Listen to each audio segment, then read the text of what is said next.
and he could not withstand the temptation, but went in, and forgot the golden bird and his country in the same manner. Time passed on again, and the youngest son too wished to set out into the wide world to seek for the golden bird.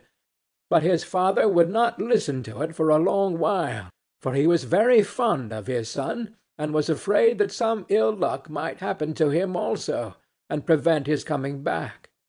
However, at last it was agreed he should go, for he would not rest at home.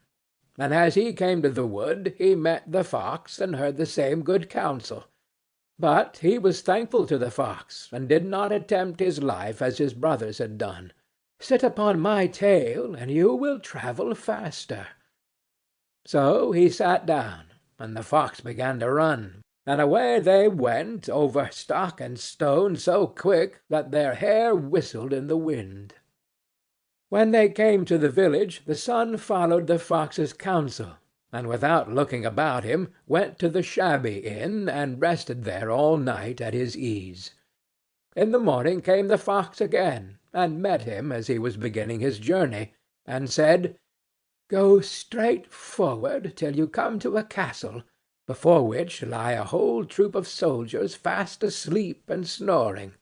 Take no notice of them, but go into the castle, and pass on till you come to a room where the golden bird sits in a wooden cage. Close by it stands a beautiful golden cage, but do not try to take the bird out of the shabby cage and put it into the handsome one, otherwise you will repent it."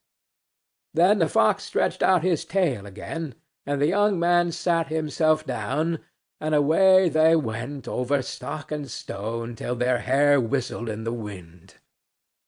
Before the castle gate all was as the fox had said, so the son went in and found the chamber where the golden bird hung in a wooden cage, and below stood the golden cage, and the 3 golden apples that had been lost were lying close by it.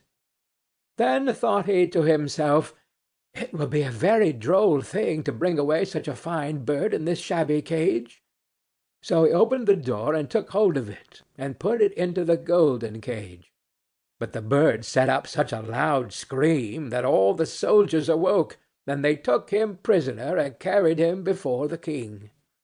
The next morning the court sat to judge him, and when all was heard, it sentenced him to die, unless he should bring the king the golden horse which could run as swiftly as the wind, and if he did this, he was to have the golden bird given him for his own.